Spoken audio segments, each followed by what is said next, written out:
Key School at Maryland's capital city hosts the 4th annual Annapolis Book Festival. And Book TV takes you there now for 5.5 hours of live coverage. Up first, Christopher Hitchens, the Vanity Fair contributing editor, will discuss his latest work, a biography of Thomas Jefferson. You're watching live coverage of the Annapolis Book Festival here on Book TV on C-SPAN 2.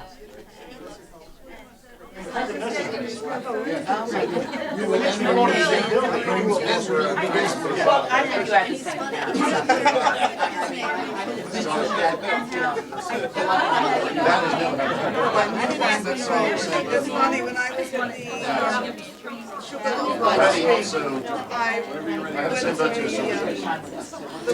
right this one. We hope so. We can only hope. But it's such fashion.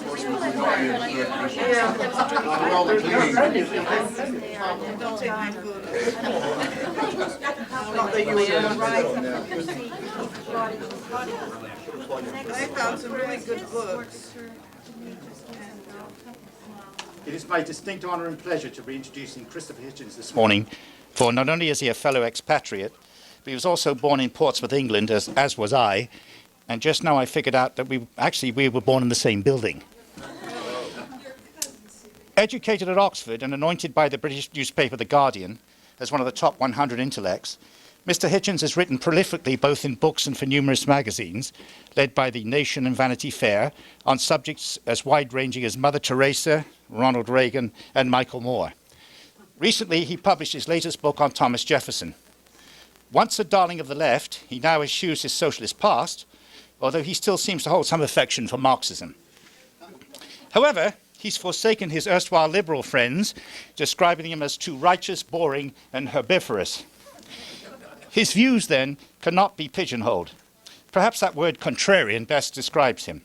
Ladies and gentlemen, please welcome Christopher Hitchens.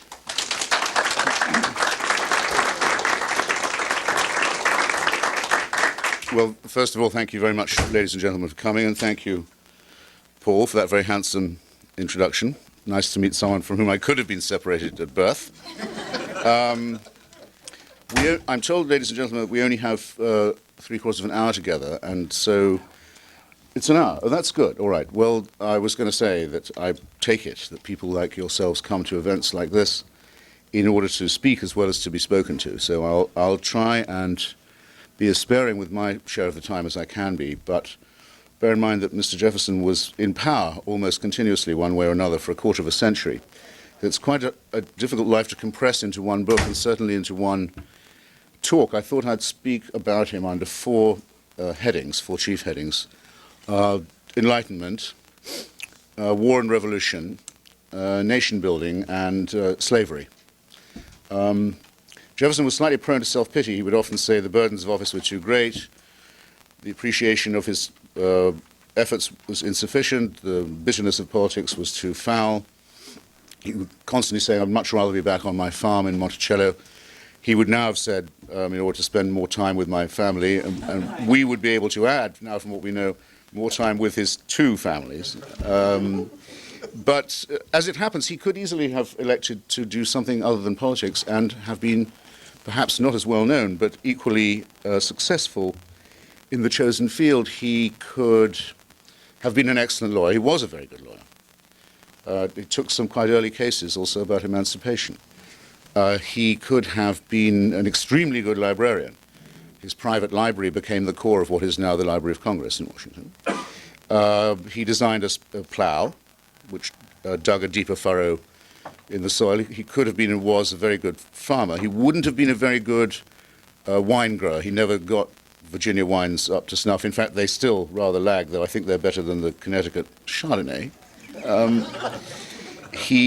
When he had to settle a minor point in a question about the rights of whaling, whalers, in the Moby Dick sense, between his country, our country, and others, he decided he'd have to write a special treatise on it to study the whole matter properly before he gave his report. He was a genuine polymath. And the city of Philadelphia in that time, while it might not have been the equivalent of, say, 5th century Athens, had become a magnet city for that kind of talent, scientific, medical, philosophical, and so forth. Obviously, the best known to us of this pantheon is Benjamin Franklin, who has a reasonable claim to have discovered at least the workings of electricity and its connection to lightning. But, for example, when Joseph Priestley, who we can, I think, rightly call the discoverer of oxygen, even though he believed in the phlogiston theory for most of his life, was a brilliant scientist, and after his laboratory in Birmingham in England had been smashed, broken up by a mob shouting for the church and the king. These are the supporters of Edmund Burke. Not all of them were as polite or as polished as Mr. Burke was. Mr. Priestley decided to take his remaining instruments and his knowledge and to cross the Atlantic and bring them to Philadelphia, where he knew he'd be welcome. There one could have met people like Dr. Benjamin Rush, a very distinguished physician, also one of the founders of the American Anti-Slavery Society. Thomas Paine came across there with a letter, indeed, of introduction from Benjamin Franklin, not just in order to exert his fantastic skills as a polemicist and public speaker, but also in the hope of designing what had never been tried before, an iron bridge, a bridge that would span water and connect distant places and survive the winter, wouldn't crack and splinter as wood would do. Bridge building couldn't be a better definition of an Enlightenment project. Bridges are dialectical by definition. They don't go only one way. An ideal occupation for Mr. Paine. Jefferson was absolutely in his element in this world. And I think there are two achievements that we can attribute to this Enlightenment atmosphere, to the sort of authors and writers who they discussed in France and Italy. Cesare Beccaria, for example, whose book on crimes and punishments had begun to revolutionize thinking in Europe. What up until then, executions and torture of the most barbaric kind had been very commonplace. When Jefferson became governor of the state of Virginia, he produced an almost model statute on crime and punishment. Didn't actually succeed in abolishing the death penalty, I'm sorry to say, but in attempting a less retributive and more rehabilitating, more humane and more scientific penal system. That would be one, what I would call Enlightenment achievement, and one that set a precedent across the United States. But the most important one, I believe, and probably the major subject of conversation in Philadelphia at that time, was this, or is this. Once people had begun to realize that the world was not flat, that the sun did not revolve around it, that diseases were not caused by devils or by sin, and various other quite striking disclosures of the kind, they began also to think, as it were inevitably, that, well, there might be another explanation than creation for the way the world was. And though there might be a designer, deism was very common among this group, people who believed, in effect, that the order of nature showed there must have been a god, or at least a starter, but it didn't look as if this person or force took any direct interest in human affairs, did not intervene, did not answer or listen to prayers, was uninfluenced by sect or anything as backward as that it was probably necessary to have a separation in society and in government between the church and the state. No other government before or since has ever deliberated on this point and resolved it in this way. An extremely revolutionary idea at the time. Probably the fact that the British Crown had had its own private church, the Anglican Church, sometimes called the Church of England or the Episcopal Church, which obviously was going to be disestablished in America. The Crown wasn't going to have its own church anymore, may have made it easier. But it was proposed, I'm talking again now about the deliberations in the Virginia Assembly, by Patrick Henry and others, well, let us instead have the government support not one church but all churches. Everyone should be tithed for the support of all churches. There was to that proposition in the context only one reply, which was that the government should support no church. And together, Mr. Jefferson and his close lifelong friend, Mr. Madison, evolved the Virginia Statute on Religious Freedom. How many people here have been to Charlottesville, to Monticello, to see the house? Oh, that's excellent. Well, then you know that but just for those who are watching us, and wishing they were as knowledgeable as we were, those of you at home, ladies and gentlemen, may not know that when Mr. Jefferson designed his own memorial, which takes no religious form, by the way, there's no cross or anything like that on it. He didn't have an attending priest at his deathbed either, which was long foreseen. He only mentions a very small number of achievements. He thought he only should be remembered as founder of the University of Virginia, author of the Declaration of Independence and author of the Virginia Statute on Religious Freedom. I didn't think it worth mentioning that he'd been president twice, and vice president, and secretary of state, and ambassador to France, or minister to France. So we can well see the salience that he put on this. And because he was in France, he wasn't present at the deliberations in Philadelphia that resulted in the Constitutional Convention.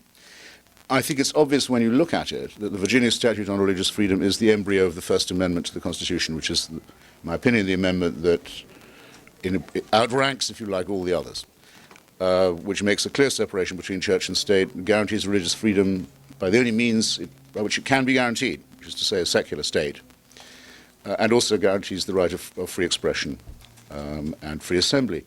The extraordinary luck of having somebody who could, out of that intellectual ferment of Philadelphia, take it into politics and then into the law and then into a drafting committee and finally into our Constitution is something that I think would be, well, certainly has in fact made a book in itself.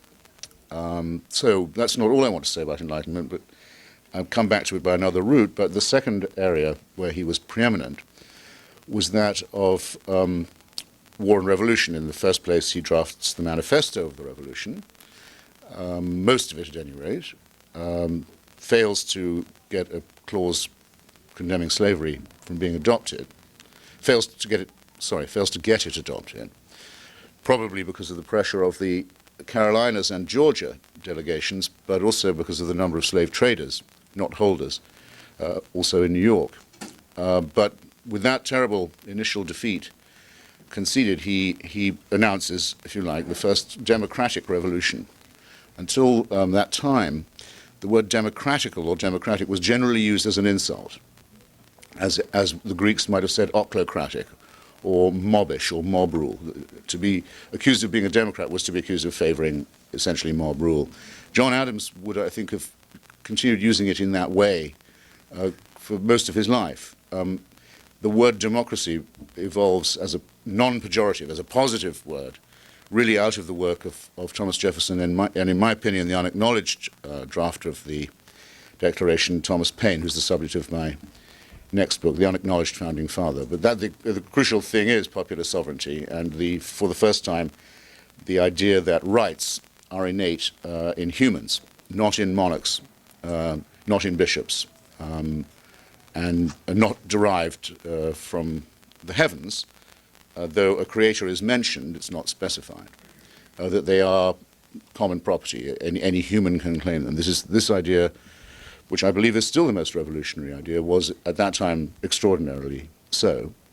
When Mr. Jefferson finally becomes president, the very first thing he does is to declare war.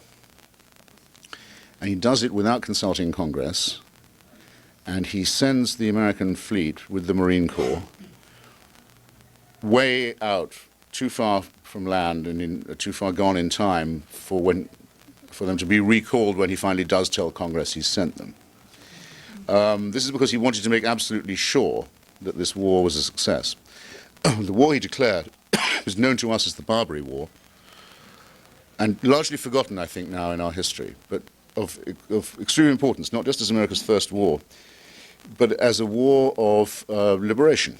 The war was against what, as I say, vulgarly called the Barbary states. These are more properly described as the states of the Ottoman Empire in North Africa, what we would now call Algeria, Morocco, Tunisia and Libya. Tripoli would have been Libya. Tripoli then would be Libya now, in other words. They were the Ottoman states. They commanded the entrance to the Mediterranean from the Atlantic, the Straits of Gibraltar, the Pillars of Hercules. They were in an extraordinary position to impose their will on navigation. And it's calculated now by the best historians, a lot of this is quite recent work, that between 1750, about 1750 and about 1820, about 1.5 million Europeans and Americans were kidnapped by these powers, taken from their ships, the ships were taken to, and pressed into slavery. You could avoid this if you paid a tribute to the relevant potentate, the bey or sultan, which most European powers tended to do. There was a tariff for it, but the United States was in a weak position at that point to be paying the tribute, and the British Crown, which had up until then been guaranteeing American shipping, was rather vindictive and probably in fact made bargains with the Barbary states in order that they would particularly pick upon American shipping, showing them what they'd lost by losing the protection of the Union Jack. So the situation was pretty desperate. These ships were, very powerful too. It's recorded that almost the entire, I'm not making this as a local pitch because I'm in Annapolis, but the entire town of Baltimore in Ireland was carried off, the entire population, in one night by Arab slavers and never seen again. They ranged that far north and all the way down into the Atlantic. Jefferson had tried very hard to negotiate with the Barbary ambassador, Mr. Abdul-Rahman. He went to London to see him and said, "By what right do you do this to American shipping? We did not take part in the Crusades. We did not take part in the reconquest of Andalusia. We are not a Christian country. There is a treaty still extant, still is the law of the land in this country, the Treaty of Tripoli, which among other things states and has the full support of Congress and the Senate in stating the United States is in no description a Christian country." Worth remembering, by the way, when you hear some of today's blowhards. But Abdul-Rahman replied that this was irrelevant, that any non-Muslim could be taken into slavery according to the Quran, and all non-Muslims and other infidels were to be punished. And if they didn't want to pay the special tax, they could expect to be treated as chattel. Well, it was decided not to be spoken to in this tone of voice, and the fleet set sail, and after a fairly prolonged bombardment, I won't tell you the whole story, and some very heroic operations now associated with the names of Stephen Decatur in particular, a change of policy was imposed. The practice was given up of piracy and enslavement. And it's the reason why the first line of the Marine anthem from the halls of Montezuma to the shores of Tripoli is the line that it is, because that's the first time the American flag was planted in war on another country's soil. This was a very brisk start to Mr. Jefferson's presidential life, and he meant it, I think,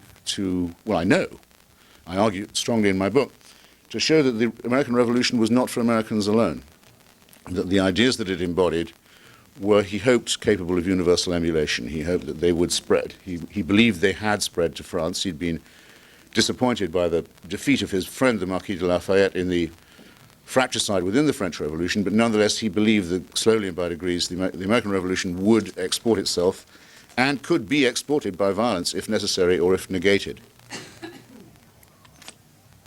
And I mention it because, among other things, we can say that at least partially it cancels the shame of the exclusion of the anti-slavery clause from the Declaration of 1776. At least Mr. Jefferson, in his lifetime, did put down one slave trade. But I'm coming back to that subject too. It's War and Revolution done, for now. Sketchily, I admit. The Enlightenment, nation building.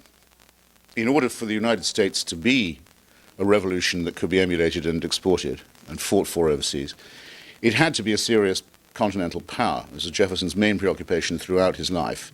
He had various principles, sometimes Federalist, sometimes anti-Federalist, sometimes Republican, sometimes Democratic. Any of these principles he would sacrifice if it gained territory or trade or power or influence for the United States. When this country began, where we're gathered today in Annapolis, which was briefly its capital, would still be in it if it had remained the way it was. But the way it was to this continent, the Northern American continent, what Chile is to the other side of the South American continent, a long, ribbon-like country trapped between the ocean and the mountains. Chile, very charming. 13 colonies, very charming too. But you see how easily they might again have fallen prey to any renewal of violence between Britain, Spain, and France. It was a very tenuous existence. For Jefferson, the absolutely critical thing was to gain control of the Mississippi. He thought if we can do that, we can become a real continental power. The term United States of America, originally coined, I think, this is disputed, but I think it's true, by Thomas Paine, weighed with him very much, and he thought there should be more states. And he was always looking for expansion, first in the Northwest, but above all towards the Mississippi. And the chance came in the early part of the last century when, despite the fact that he had always been in favor of the French Revolution and even its Bonapartist expression against the British Empire, he was never really neutral as between Britain and France. And had taken immense political risks to be identified with the pro-French faction. He wrote to the French government and said, "We want you to sell us New Orleans. We must have it and the Mississippi at all costs. We understand you're willing to sell." Again, the idea had been given him by Thomas Paine. He said, I think they're so broke now, said Paine, that they would sell us Louisiana. Jefferson said, if you don't do it, if you don't accept our offer, in order to gain control of the Mississippi, I'm willing to make a naval and military alliance with Great Britain, something that would have been unthinkable for him to say under any other circumstances. And Monsieur Talleyrand, Napoleon's chief politician, had to admit that they were so broke and so much in a hurry that he would give them more than they'd asked for. They'd give them every French territory in North America. He wasn't even quite sure of the full extent of it, but they could have the lot for a given price, which comes down to, if you take Henry Adams's beautiful formulation, doubling the size of the United States in one day at the cost of 10 cents an acre. The most extraordinary land deal in history. Almost makes you believe in manifest destiny. Well, especially when you think, just a digression, but only a few years later, Mr. Lincoln's Secretary of State, Mr. Seward, is talking to his Russian counterpart who says, we've got this boring extension of Siberia on your side of the straits called Alaska. It's no use to man or beast. You know, do you fancy buying it? He said, well, okay, I'll see what I've got on me. Sort of thing. a whole, maybe God is on the side of the United States after all. Anyway, for Jefferson, this was the absolutely critical thing, and this is the bit that I like, and I make it a crux point in my book. I don't believe in numinous dates or anything like that, even though Mr. Jefferson and I actually have the same birthday. But the birthday of the United States, the 4th of July, is also the date on which the Louisiana Purchase is announced in the Gazette in Washington. And, happier still, later in the afternoon of that day, Lewis and Clark received their instructions to depart from Pittsburgh and go west. And Jefferson is able to tell them, he's already told them, you will have to meet with and treat with many Indian nations and their leaders.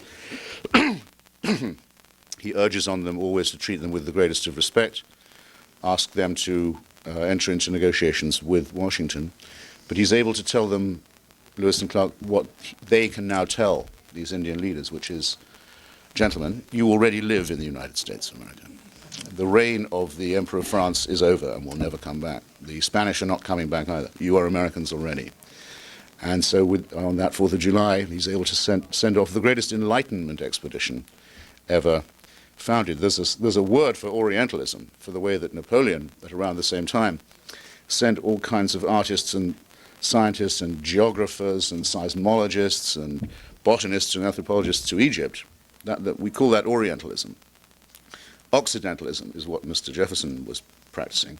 He made sure that Lewis and Clark went to Philadelphia, the great city of the Enlightenment, for a long course in astronomy, how to guide themselves by the stars, stellar navigation, in the curing of cholera, the treatment of cholera, excuse me, not of cholera, of smallpox, I beg your pardon. A not irrelevant digression here. Jefferson vaccinated everyone on his estate at Monticello, including the people who were his property, against smallpox. He was a great partisan of Dr. Jenner's invention. He even discovered a method by which it could be kept cool and not lose its force when it was being transported. There was a problem with it losing its potency. He discovered that by keeping it cold, with water or ice, it could be taken quite a long distance. He arranged for Lewis and Clark to be taught how to administer smallpox injections to Indians, which is a small compensation for the terrible damage done to their culture by the smallpox that was brought to the New World by the colonists. Timothy Dwight, famous divine of the time, well known as the founder of Yale still, took the view that vaccination against smallpox was an interference with God's design, shouldn't be practiced. I suppose he would have to be right, since it would have to have been God who designed smallpox in the first place. But this is the trap you dig for yourself as a creationist. So, in all these other ways, these Lewis and Clark became very, very highly educated people, trained in all these matters, and navigation, agriculture. They were given seeds and plants to take with them. They were given instructions on how to keep cuttings and bring back specimens of botany on their return. It was a genuinely scientific expedition, and of course by the time it was over, it could be safely said that the United States would one day extend as far as California and Oregon, which of course it eventually did, though Mr. Lincoln's greatest ambition was to go to California, and even he as president never managed to do it, nor of course did Mr. Jefferson. But by the time the Jefferson presidency is over, we know that there's going to be a major country called the United States of America, and everyone else in the world knows that this country cannot be messed around with militarily, and that it has a revolutionary manifesto somewhere about its person in the form of a declaration and now a constitution. So the whole wheel of history effectively turns enormously in the Jefferson years. So I left slavery to the last because I had to, but because also it touches all the other things I've mentioned. It's a consistent thread throughout the whole thing. Jefferson tried, when he was a young member of the Virginia House of Burgesses under British rule, to have at least the right of manumission, as it was called, the right of a slave owner, that's to say, to liberate another slave. That was not a thing you were allowed to do in polite society. You weren't able to set that bad example. He fought for that. He fought during the Declaration, as you know, to have a clause included that would ban not just the trade, but the trade in slaves, but also the holding of slaves. Didn't get that written in. Wasn't at the Constitutional Convention. Did succeed in having slavery prevented in the Northwest Territories in that ordinance, or tried his best to do so, passed the relevant legislation. In his notes on the state of Virginia, which I strongly recommend that you read, writes such good abolitionist prose that you don't really need, after you've read that, to read even Frederick Douglass of Maryland. All the arguments against slavery are in there already, not just the degrading effect that it has upon the slaves themselves, which is, so to speak, taken for granted, but the extremely degrading and dehumanizing effect that it has on those who profit from it and who hold other people as property. It's probably not been put any better or more tersely. And we can add, with pride, that the slave trade of the Barbary States is put down by American force. Good. But when the United States is doubled in size by the Louisiana Purchase, and when a whole new world and a chance for another whole new start is presented, Thomas Paine and Joel Barlow, two of his closest friends, go to the president and say, look, Mr. President, we can start again. Do not have any slavery in the new territories. Don't bring any slaves into Louisiana. Don't unload anyone at New Orleans. Has to stop. Go and get some good, thrifty German immigrants and settlers and get them settled on the land, and allow freed slaves from other states to come and be given land grants in Louisiana. We can start again. And Jefferson said no, because he was afraid of what had happened in Haiti. He was afraid of the Haitian Revolution, which again negates his general support for revolutionary activity. If it wasn't for the Haitian Revolution, there wouldn't be the United States, because if it wasn't for the Haitian Revolution, to which we are in an unacknowledged debt, if it wasn't for the heroic slave rebellion of Toussaint Louverture, Napoleon wouldn't have lost his army in the West Indies, wouldn't have gone bankrupt, wouldn't have needed to sell Louisiana. Never forget this. But Jefferson didn't like the idea of a black rebellion. He didn't want to see that spreading to the Carolinas. That's the first thing. And second, the crucial thing for Louisiana was the sugar crop. And the sugar crop, I'm getting near to half an hour. I should stop in a second. Well, yes, but I mean, you've got to be spellbinding to talk 45 minutes. And if you're spellbinding, you don't need 45 minutes. So, but thank you all the same. I'm glad to see no one's yet stirred. I don't mind them looking at their watches. I hate it when they start shaking their watches. So 2 points here on technique, you see. The Enlightenment, the discovery of wonderful new techniques isn't always progressive. It isn't always revolutionary. It isn't always emancipating. Mr. Eli Whitney's cotton gin is a wonderful discovery.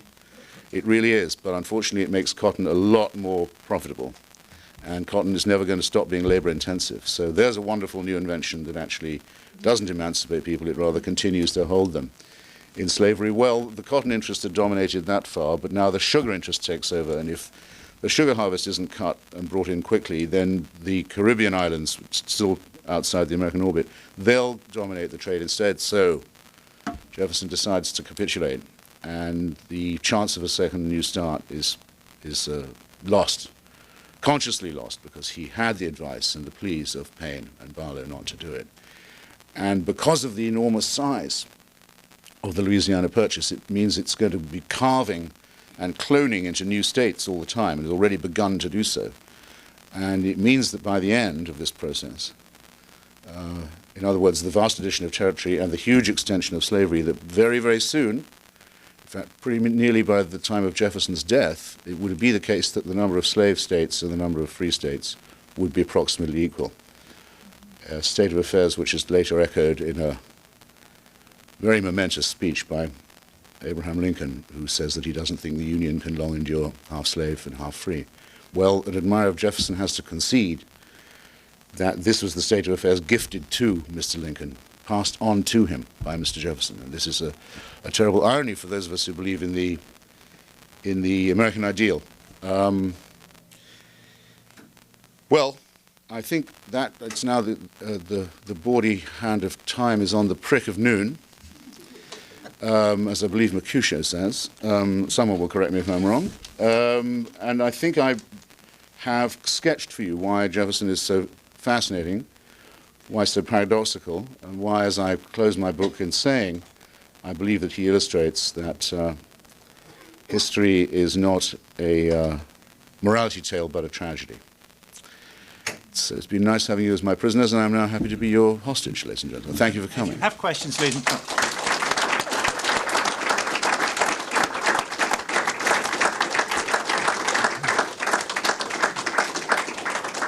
If you have questions, ladies and gentlemen, please go to the microphone in the middle of the room to ask them.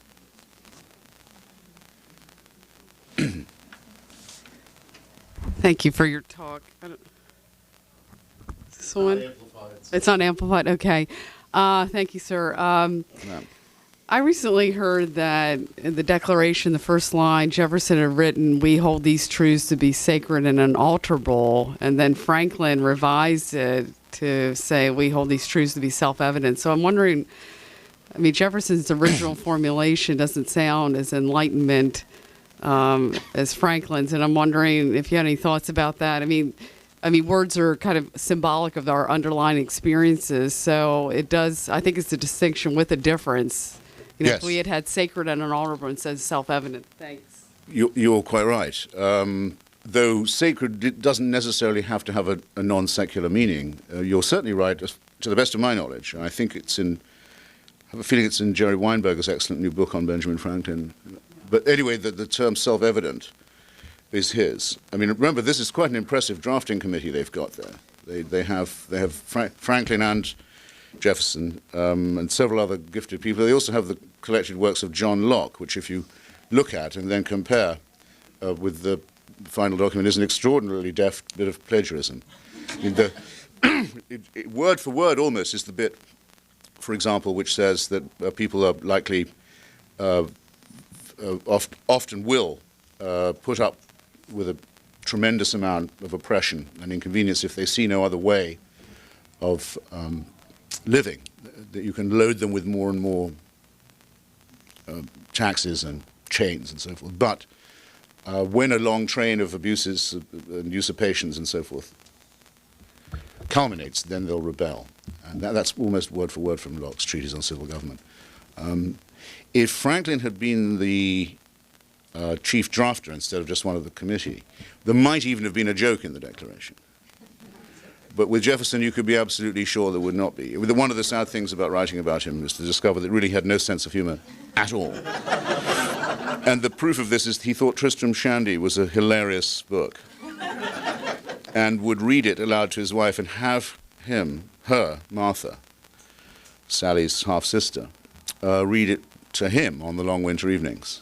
Now you just have to picture that for a laugh fest.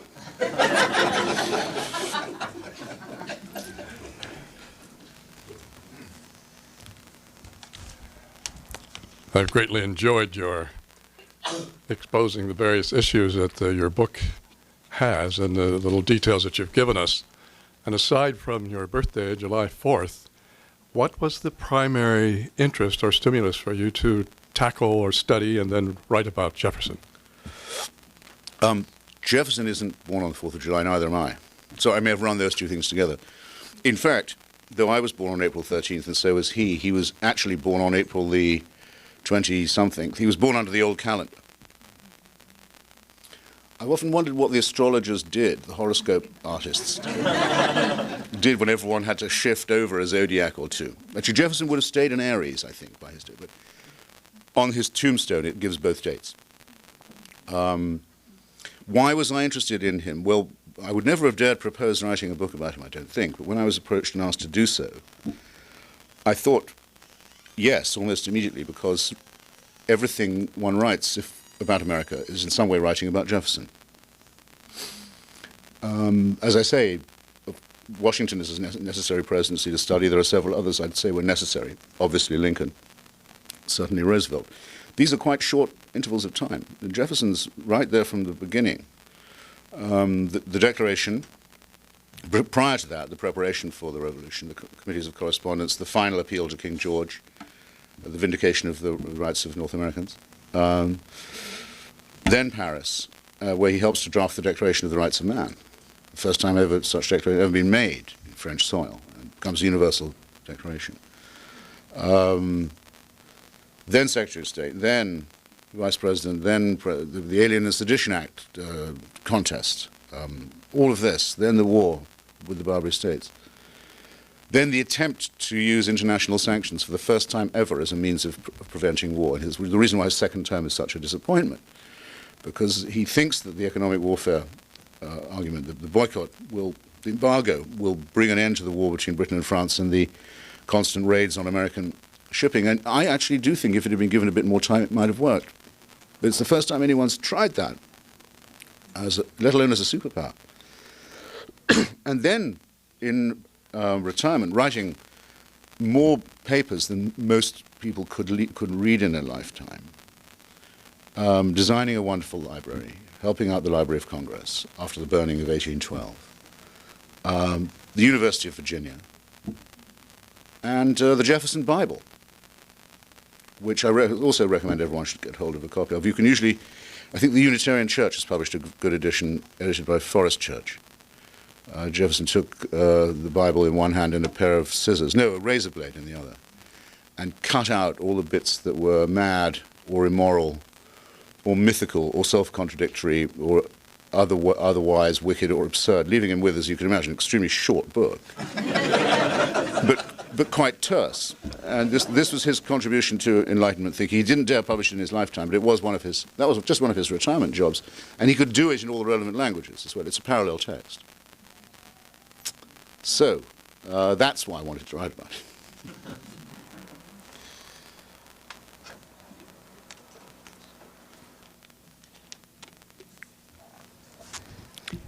Thank you very much. It's been enlightening. I'm wondering if another reason for your writing this might have something to do with past being prologue for the future. I heard you say that that Jefferson was in favor of exporting democracy through violence, starting a preemptive war overseas without consulting Congress, his attitude towards religion. These strike me as vaguely familiar concepts today. I'm wondering what you think Jefferson's attitude might be towards the current political frame of mind. Thank you. Well, I'm glad I didn't trail that coat in vain. First, well, the thing about it is, as you know, this past as prologue stuff is all very well, but it's very, very difficult to ask what anyone would do much beyond their own lifetime. I mean, for example, I wrote a book about George Orwell once, and I said he died in 1951, but I said from what he wrote and from the topics he'd written on, I disagreed with Mary McCarthy and others who thought he would have supported the Vietnam War if he'd still been alive. And I thought I could prove it because of what he'd written about Indochina and because of what his attitude to empire as well as to communism was. I thought I had a reasonable shot of saying that. That's only extending matters by a couple of decades, really. What he would have thought much beyond 1984, as it were, is pretty imponderable. With Jefferson, therefore, it's not very much harder. If he was to come back, the things that would astonish him would be, most of all, I think, what we call mixed, I think it's a silly term, marriage. In other words, he would be amazed to see how many descendants he and Sally had, where they were living, and with whom, and how many of them had been living on the white side of the colour line since at least the census of 1820. All his children by Sally and she were registered as white in that head count, for example. But the extent of that would amaze him, as would the pertinacity of American womanhood. There's something amazing about his indifference on this point. He never says anything about the rights of women. It doesn't seem to interest him at all. He thought they were great, and he thought they were doing perfectly well exactly where they were. He would be astounded by American girls, shall we say, the girls these days. And he would be appalled that we had not yet conquered Canada. That would have really not... You mean to say that the British flag still flies over North America? No. I mean, so have the young men of America been asleep? Where is their honor? Where is their fire? I mean, it's a disgraceful state of affairs. What he would have said about our current difficulty, I really don't know. I mean, therefore, he certainly had a warning from Ambassador Abdurrahman of Tripoli at the meeting they had with John Adams in London of the menace of radical Islam. I mean, he'd been told in terms, no, the Quran gives us the right to make you slaves or to kill you, and we claim it as a religious right. That, on behalf of our kings. I mean, the combination of the two would have been very powerfully nauseating to him, obviously. And so, yes, one can extrapolate to that. I think you used the term preemptive war. Well, you see, as with Iraq, since there'd been fighting going on all this time anyway, it never stopped. There wasn't even really a ceasefire in 1991. The word preemptive may be the wrong one. I mean, if 1.5 million Europeans and Americans have been enslaved by this country, it's been going on as a regular business, stopping it by a surprise naval attack isn't really preemptive. In fact, you should be impeached if you don't do it. You have to be able to know who your country's enemies are and deal with them by force and with brio. And that's what he did. But I know that spirit is not the current one. People don't have any stomach for that. And many people, in fact, rather as the Greeks used to call, they were so frightened of the Furies that they wouldn't name them. They wouldn't say the Furies. They'd say the Eumenides, the kindly ones. Call them that, they might make nice. Or, it's under the breath. It's like Voldemort. Right? People now say, people who call Mr. Zarqawi with his plan for an ultimate caliphate based on the pitiless imposition of Taliban law and with the intention of annexing and overcoming all of its neighbors, and who uses the methods of beheading and torture and sectarian warfare and sabotage of schools and hospitals and even mosques in pursuit. People who call him an insurgent are trying to make nice with someone with whom that's pointless. So, and they're trying to hope that we don't have to fight these people because they're scared of them. Well, this is contemptible. And I don't think I need Jefferson's authority to say that. Well, maybe she wants to do it from sitting down. I don't mind. Oh, I'm sorry. Ma'am, I'm afraid our friends from C-SPAN need you to. I can't hear you unless you go to the mic. Sorry about that. Cameras don't have ears.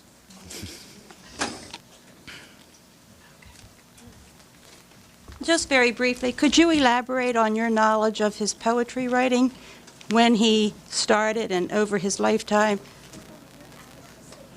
I don't know any. Jefferson's I don't know any poetry? Jefferson poetry. I mean, I know that he had a great command of it. He'd be able to quote a lot of it from Latin and Greek as well. But if he wrote any, I feel lamentably ignorant of the fact. He doesn't seem to me to have been the poetic type, I have to say. There is a ghastly little sort of sampler verse very near the end of his life. I think it's in verse. It's a sort of very sickly thing about his dead children being angels. Or I can't even bear to think about it, actually. It's written to try and cheer up his younger daughter about her dead sisters. It's the product of a weak moment. Sorry, I can't be any more. Hi, just curious about what happened to those 1.5 million people that ended up in North Africa? Did they blend in with the population? Are they some of them still enslaved? Because we know what happened to the blacks here in this country. What happened to the whites that ended up there? Well, there are a number of memoirs of them, because some escaped.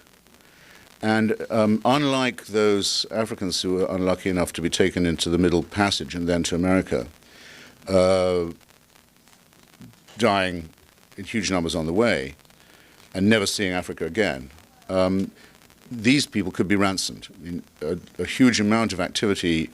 In a town like this, at about that time, there would have been, at every Sunday service, a short talk about what was happening and a request for money to try and redeem or ransom people. Because it was partly a racket.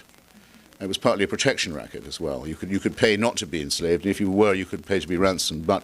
So some of them were ransomed, and we have extraordinary memoirs of them. Off the top of my head, I should be able to recommend at least one book. There's a book called Captives by a very good English historian called Linda Colley, who's greatly enhanced our knowledge of this period. I think that gives the best account. Many of them were put to work in the desert and elsewhere, and died as slaves. I mean, were worked to death. Many died in jail where they were held as possible objects of bargaining and ransom. They were kept in a cellar until someone would raise the money for them. Often they died for the maltreatment there. Some of them, the young ones, were sold into prostitution, into child brothels in the ports along the North Africa coast.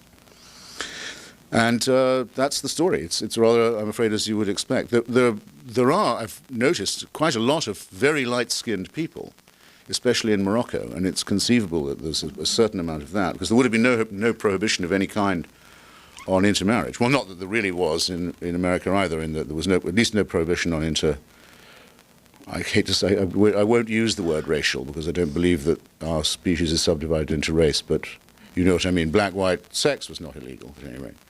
At least not in one direction, if you follow me. Don't have to draw your picture. There may have been some of that too. And with many, we just don't know. They vanished. They vanished. They vanished from history, too, until recently. None are enslaved today, is that so? No, there is still slavery in North Africa. As before, it's almost always licensed by the Quran. There's some in Chad. There's a good deal in Sudan, of course. I don't think I'm sure it's not still legal in Morocco or Algeria, or Libya or Tunisia, no. But in the sort of Saharan belt, there is more than just people trafficking, there's actual indentured slavery, yes. And those people would be the descendants of the same profiteers. Oh, well, we know the names of the people who became rich in West Africa by selling their kinsmen. We know what the family fortunes are in West Africa, in a lot of cases, in particular cases of Benin, for example. So that if the reparations argument, which some people want to reopen, which I consider a very interesting argument, is ever reopened, there's a question of who should be paid, will be, of course, very hard but possible to decide, but who should pay would be interesting too. And we would know in some cases which African potentates and which great fortunes should be made to cough up some conscience money. So I say bring it on, because it's very educational. Unless I'm mistaken, most people in this room don't know this already. My general experience is people don't. Well, it's true, and it's worth knowing. And I think it would instruct our children in what the past of all this was. Sir. I'm curious to hear your views on the thing that was probably the most popular thing that Jefferson did in his lifetime, and in retrospect still doesn't seem like a terribly bright idea, and that was his embargoes. Well, I did mention the embargoes a bit, saying it was the first time that anyone tried to use economic diplomacy instead of warfare. as a composition of a dispute. The problem with it, the problem with it really is the United States has a coastline and a border that's far too long. At least did then, including with the awful fact of Canada that Jefferson resented so much. So if you're in, say, upstate Vermont, and someone comes around from the excise man's office and says, you can't trade this way anymore because the president wants to give a peace agreement between Britain and France and the United States, they're going to say, well, I'm just waiting till you leave. You know, it's not popular at all. Jefferson thought that, okay, that will happen, of course, and people will resent it, which they really, really, really did, especially along this coast, the Maryland coast. But he thought, no, never mind, it will have a long-run effect. People will start going for what we would now call import substitution. They'll, instead of importing things, they'll start to try and manufacture them for themselves. And there was, in fact, quite a lot of import substitution done, and people did begin to invest in the idea of making it in America instead of importing it. An argument that still goes on, of course. But in the end, the Congress just lost patience. It was too unpopular, and we'll never know if it would have worked. The French, the Bonaparte side was weakening at that point considerably. You know. Paine and Jefferson also discussed setting up something like the United Nations, an international confederation to put down things like piracy, but also to avoid war, to mutually reduce the size of navies, to avoid wasteful competition, and to try and open up Spanish America by getting Spain to loosen its hold on the southern cone. But that didn't come to anything in their lifetimes either.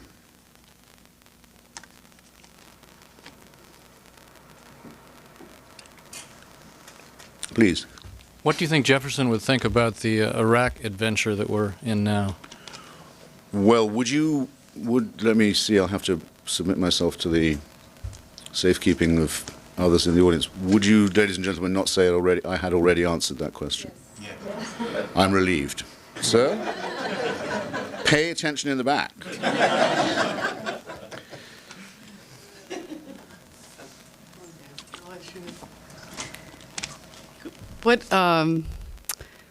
Did anything surprise you in doing your research and writing this book about Jefferson?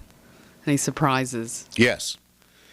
I thought I knew about the Sally Hemings relationship, as more or less everybody now does. There's a small group that holds out that says that the DNA evidence isn't completely conclusive because it could have been another male Jefferson at around the same time, around the same place. That may not even be technically true, but if it is, I don't think that it can possibly cancel the argument that my friend Annette Gordon-Reed made in her brilliant book, which I strongly recommend. It's just called Thomas Jefferson and Sally Hemings. An American Story is the subtitle. She did all this work before the DNA test was run.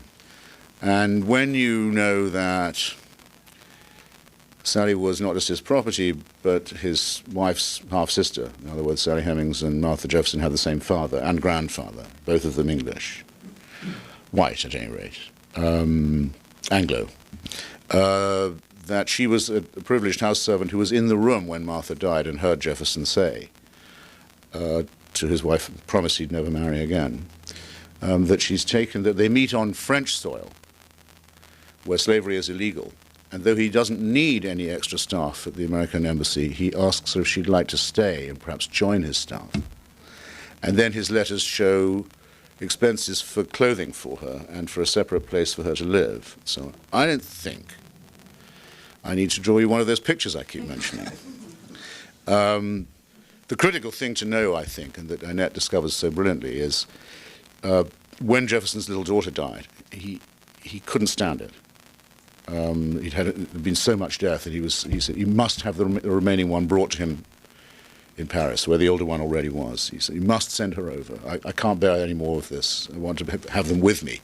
And he sends this to his cousins, the Eppses, and he says, you might send old Mrs., and he mentions some old slave woman who's a stout, respectable person, to bring the child across. But while the letter is in transit, he doesn't know that this not old but older woman has become pregnant again. She can't make the trip. So he doesn't, without consulting him, his cousins say, well, the only girl we can think of on the strength, the only slave we've got, who could do it, who's smart and bright and so on and reliable, is Sally. We'll give the child to Sally and they'll cross together. And Jefferson meets them, not knowing who is going to be escorting his daughter. And the plan had been for the other slave woman to go home on the next boat, having delivered the kid. He doesn't let Sally Hemings go home. He asks her to stay. And though I defend him to the last ditch as a secularist, here's what I think. I think that when he saw Sally getting off that boat, he thought, oh, maybe there is a God after all. That's what I think he said. It couldn't really be any plainer. Well, so none of this really is, you asked for a surprise, okay. So I felt I knew all that. But what I realized as I went through it, and with the help of Annette Gordon-Reed and her extraordinary scholarship on this, is that we're accustomed to argue it like this. Would Jefferson have done this? Could he have done it? So all that. Partly with the rather awful implication that he wouldn't have lowered himself with either a black person or a slave, depending on what attitude to Jefferson you take. It would have been, as it were, beneath him. Gary Wills, a historian I normally admire, and have learned a lot from, makes the outrageous suggestion that Sally Hemings was a prostitute, that she would sleep with anyone on the estate for money, for which there's no evidence at all. There's nothing to support such an opprobrious charge. But what if, as Annette proposes, what if Sally Hemings had a say in this? What if she thought, well, here I am in Paris, he's asked me to stay, slavery isn't legal here, my brother's here working as a cook, being taught to do French dishes.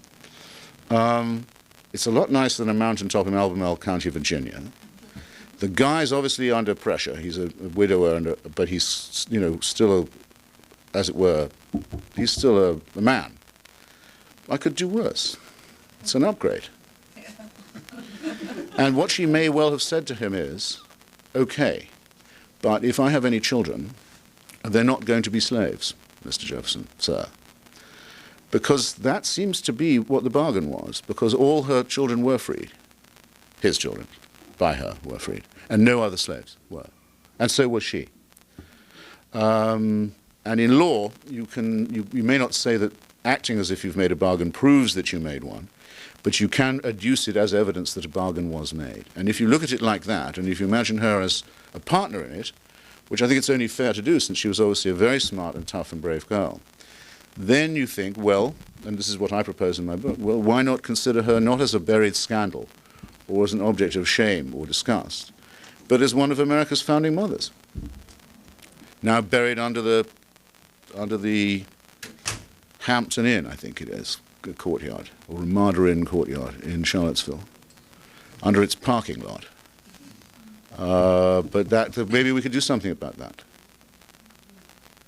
And just in closing, Lucian Truscott III, who's a direct descendant through the Coolidge family of Thomas Jefferson, a senior member of the Jefferson Family Association, which meets every year at Monticello, he refuses now to go to any more of the family reunion events because they won't allow Sally's children to be buried in the family graveyard on the mountainside.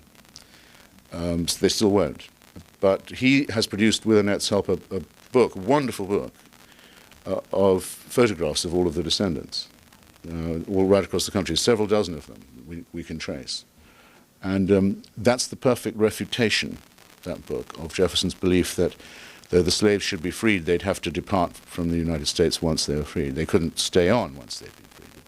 There couldn't be free black people living in the United States. It's the perfect refutation in practice of the pessimism that poisoned his life and that's such a blot on his record. Sorry for a long answer, but a lot of that was new to me, as I hope and believe it may be to you, and I thought it was worth the speculation. Mr. Hitchens, thank you so much for your insights. It's been a pleasure. Thank you.